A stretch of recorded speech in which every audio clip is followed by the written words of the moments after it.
Caitlin Clark comes back and wins FIBA qualifier MVP.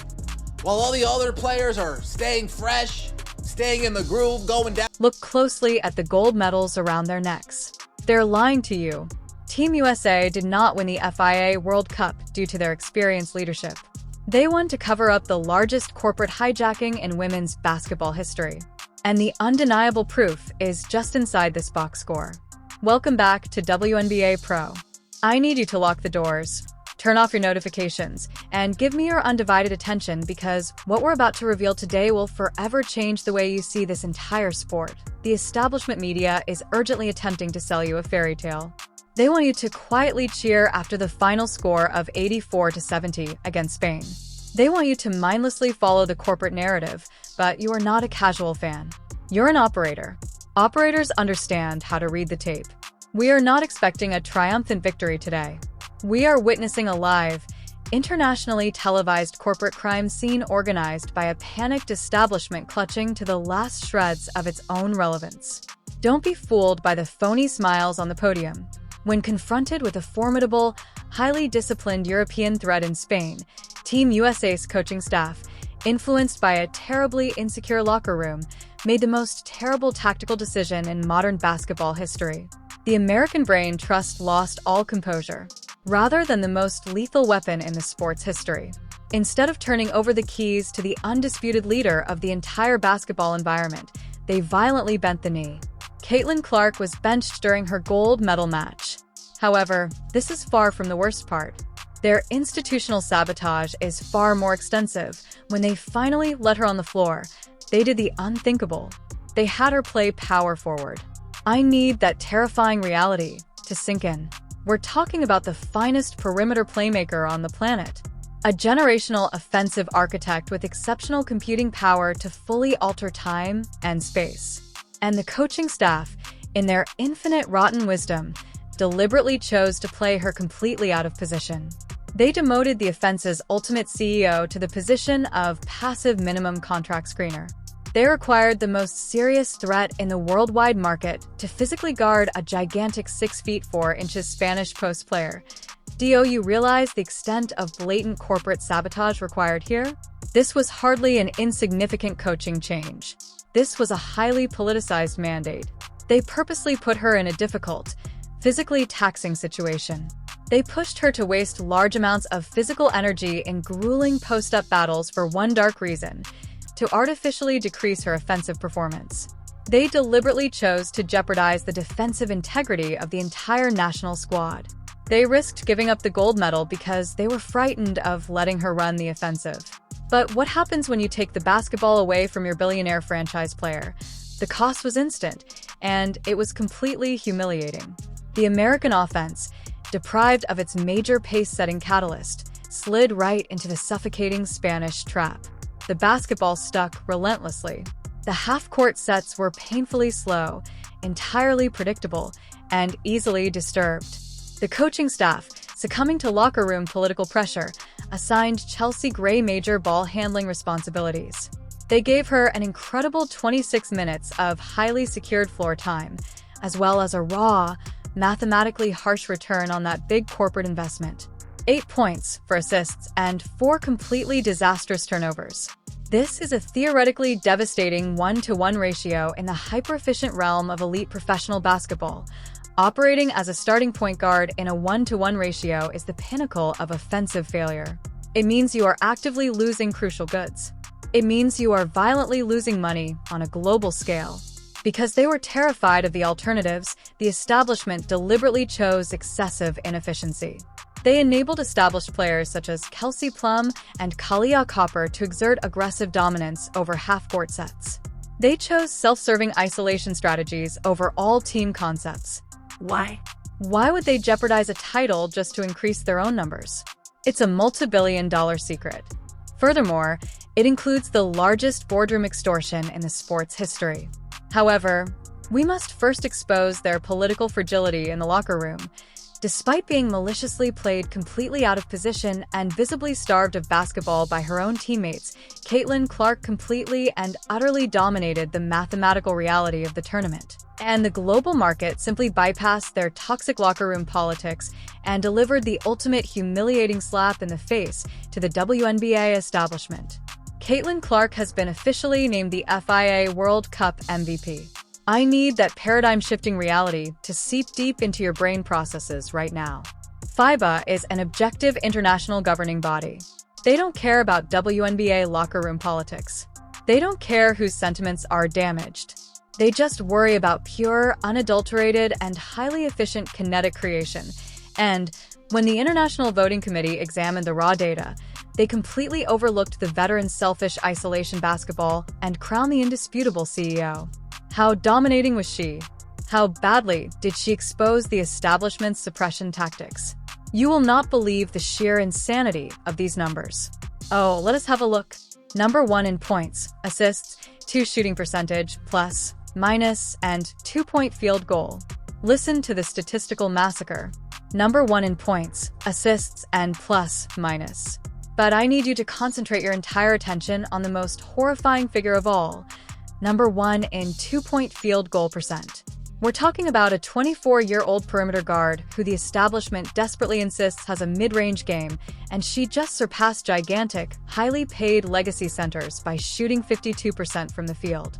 It is a complete mathematical humiliation for the veteran frontcourt. The social media algorithms are currently melting down. The legacy players' profoundly resentful, delusional fan bases are in complete tears today. They are aggressively going to the internet, throwing big digital tantrums, and threatening to boycott the WNBA entirely. They are smearing the FIA organization with horrifying politically charged phrases such as plantationist simply because they cannot imagine a future in which objective data favor the player they have spent 2 years actively attempting to undermine. They want players like Sue Bird and Diana Taurasi to interfere and restructure the international basketball hierarchy to protect their feelings. But the objective mathematical truth of the hardwood is unconcerned with your feelings. However, the most shocking, utterly paradigm-shifting event of the day did not occur on the basketball court or on social media. It occurred behind the closed, heavily guarded mahogany doors of the Longam Hotel in New York City. Just when the FIA MVP announcement sent shockwaves through the global sports industry, a vast, unprecedented corporate surrender occurred. The WNBA collective bargaining agreement dispute has officially ended. Keep those people on threads away from me. After a prolonged labor battle, the WNBA and WNBA Players Association reached a verbal agreement on the terms of a new collective bargaining agreement early Wednesday, just 51 days before the league's 30th season is set to tip off. Quote, the progress made in these discussions marks a transformative step forward for players. I want you to understand how tragically huge this time frame is. The WNBA and the Players Association reached a verbal agreement just 51 days before the start of the 30th season, ending a protracted, highly bitter, and extensively reported labor battle that threatened to derail the most anticipated season in women's sports history. Why? Why did they give in so quickly after weeks of furious, relentless boardroom battle?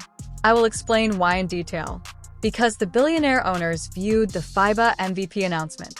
They looked at the massive, undeniable global television ratings that Caitlin Clark alone generated, as well as the totally awful, statistically insignificant audience figures of a seasoned, unequaled league. The billionaires understood they had complete control over the situation. They absolutely called the players' union's bluff. The union has threatened a major lockout. They wanted a whopping 50% drop in gross revenue. They requested to be regarded as equal business partners. But the owners knew with absolute mathematical certainty that the legacy veterans had no standalone market value. The whole financial framework for women's basketball. The Caitlin Clark stimulus package deliberately subsidizes big new television deals, expensive charter aircraft, and sold-out arenas.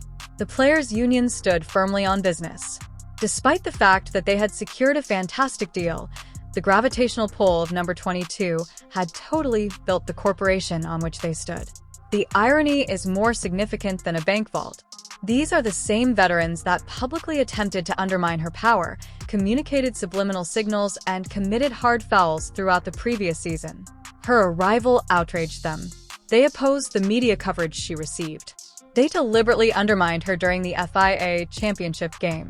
When it came time to negotiate the collective bargaining agreement, They happily used every dollar she earned to secure their own financial prospects. What a wealthy future. The specifics are astonishing. According to sources, the league's average compensation will increase by more than $500,000 or $500,000 as a result of the salary ceiling increase. They forced the wealthy owners to pay the rent on their apartments and received guarantees of professional standards. However, one statement made at the press conference highlighted the core reason why this negotiation took so long, despite the festivities and business jargon.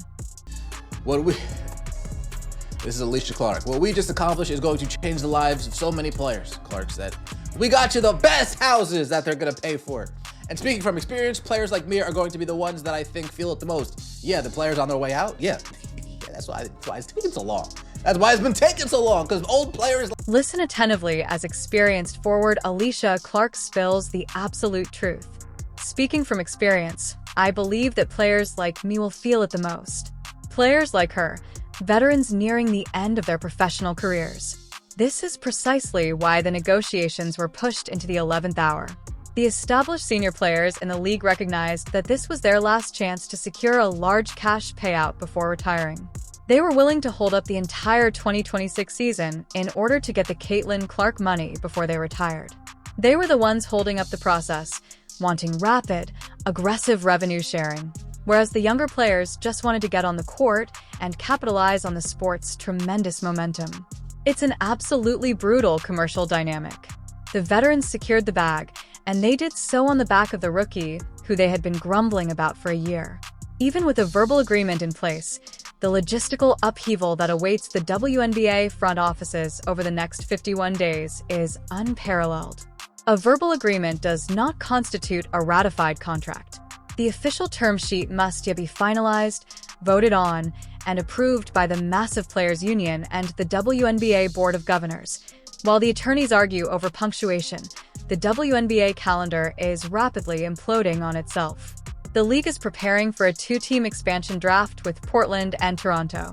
The collegiate draft is slated for April 13th, followed by the ultimate logistical headache, the start of free agency for over 100 professional players.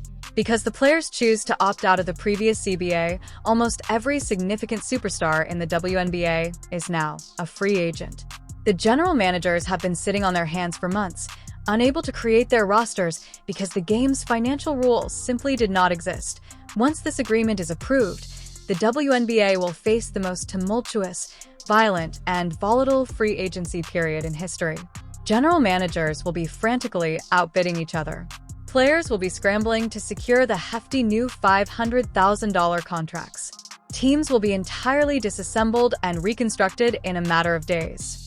And Caitlin Clark's dominant historic international performance sounds a loud alarm siren to the Indiana Fever's front office. Next season could get very dark for the rest of the league.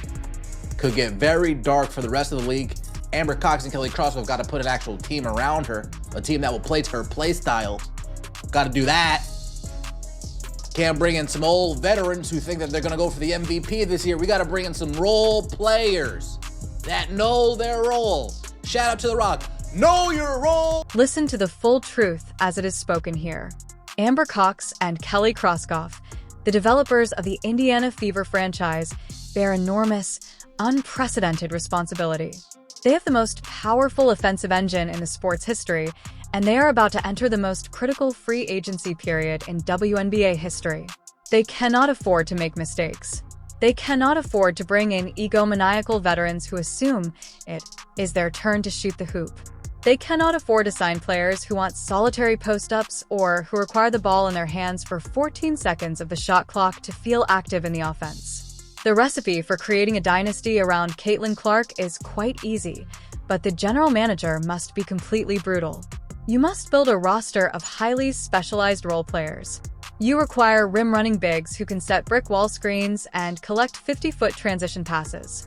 You need excellent, switchable perimeter defenders who can knock down wide-open corner threes when the defense inevitably collapses on the logo. You need players who understand their roles and keep their tongues quiet. If the Indiana Fever front office tries to please the veteran hierarchy by bringing in proven talents who don't fit Clark's pace, they are committing basketball malpractice. They must watch this FIA tape on a constant loop. They must see that when Caitlin Clark is surrounded by players who are willing to run the floor and finish the plays she invents, the game of basketball transforms into an entirely unguardable mathematical equation. The WNBA has officially weathered the storm. They stared into the abyss of a canceled season and negotiated a transformative historic labor agreement. The veterans received the money they wanted. The owners secured the labor required to carry out their billion-dollar television contracts. And Caitlin Clark has returned from the lab. She has dominated the international stage, winning the FIA MVP award and demonstrating that her generational playmaking cannot be controlled by any defense on the planet. The stage is officially set. The Indiana Fever is on the clock. The 2026 WNBA season will be the most closely watched, aggressively reported, and mathematically dominant spectacle in the history of women's basketball. Thank you for visiting me today on WNBA Pro as we discuss the unvarnished reality about the basketball business. We do not accept contrived narratives. We refuse to ignore the establishment's hypocrisy. We will always prioritize the indisputable facts of the box score and the boardroom. If you want the most harsh, analytical, and uncompromising basketball content on the internet, be sure to subscribe and like this video. Please let me know in the comment section below. Do you believe the senior players secretly owe Caitlin Clark a huge thank you letter for obtaining their $500,000 average salaries? And who do you think the Indiana Fever should target during this wild free agency offseason to assemble the ultimate championship roster? I'll see you in the next breakdown. Do not blink, for the revolution is just getting started, and the weak will be completely left behind in the dust.